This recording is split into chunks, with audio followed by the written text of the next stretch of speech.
Well, howdy there, Internet people. It's Bo again. So, today we're going to talk about training and willingness to change and how long this has been going on. These incidents, first one I can remember was in 1992. They have been going on a long, long time. And when they happen, I tend to look at the tactics. This is what happened. This is why. This is what best practices are. This is why it broke down. And that's leaving some people with the idea that this is a training issue. And in some ways it is. In some ways it is. But it isn't just a training issue. There are multiple issues within the culture of law enforcement. And when they come together, it creates a perfect storm. And every time it happens, somebody gets planted. Think to our recent public health issue here in the United States. Once news broke that it was in the U.S., how long did it take for every hospital across the country to institute new policies and protocols to protect people? Days? Weeks? It wasn't long. I may be one of the few people on YouTube that has videos that when they get popular again, I'm not happy about it because I know something horrible happened.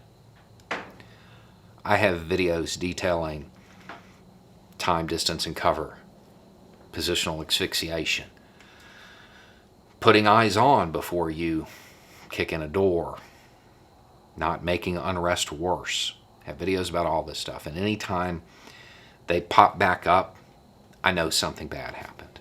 The videos are a couple years old, some of them. That's bad enough. But the information contained in those videos is at least 10 years old, and in most cases 25 years old. And there still hasn't been any change. There hasn't been any new policies. There haven't been any new protocols to keep people safe. Yes, it's a training issue. We know what best practices are. We know what they're supposed to do, but they're not doing it. And the leadership in law enforcement doesn't seem willing to change. That's a big part of it, is an unwillingness to change, with a desire to mimic those high-speed teams in the military. They want their toys, their tools, their gadgets. And I get it, mimicking them makes sense. They are impressive men. The thing is, though, most of them have advanced degrees, speak multiple languages. These are not men afraid of a classroom. They're certainly not afraid of new tactics. It's like their whole thing. Figuring out a better way to do it, to mitigate risk. You want to be like them, be like them. You want to emulate something, emulate that. You know, military found out that blunt force trauma across the chest was creating a lot of unnecessary loss.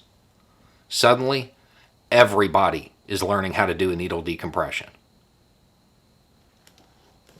to mitigate risk. And while the military is notoriously reluctant to change, law enforcement may be the one institution that is even more reluctant. You know, the other thing they do is if they are notified of a problem, they address it most times. There are some notable exceptions. But you just had an incident with a white NCO and a black civilian on a sidewalk. The video of that was posted to Twitter. By that night, the commanding general of Jackson of the installation near where it happened. He's on Twitter. By close of business the next day, the 4-star over TRADOC is in the loop publicly.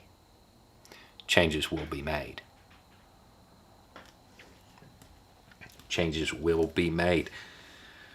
When it comes to law enforcement, there is an unwillingness to accept the fact that they've been doing it wrong. They have been doing it wrong. And there is an unwillingness to accept the fact that the role in society has changed.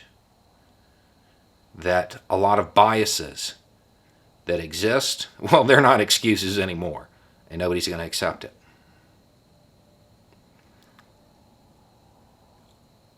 All of those tactics that should be taught, many of them are.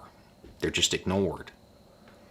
Because when they're inappropriately applied and nothing happens, doesn't cause a huge issue, nothing's done.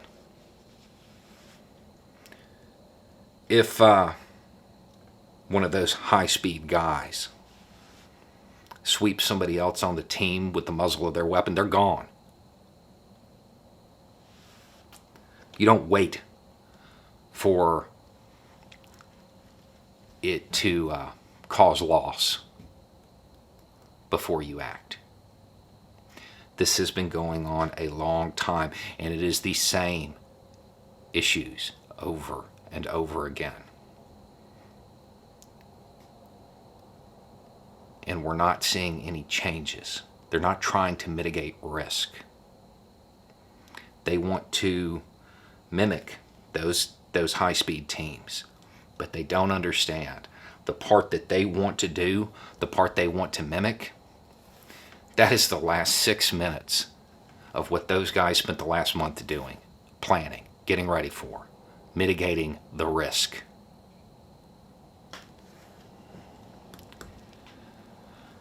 We need change in the culture of law enforcement. A lot of it. And it needs to happen pretty quickly. Because every time one of these little perfect storms happen, somebody else unjustly dies. That should be pretty strong motivation, I would think. Anyway, it's just a thought. Have a good day.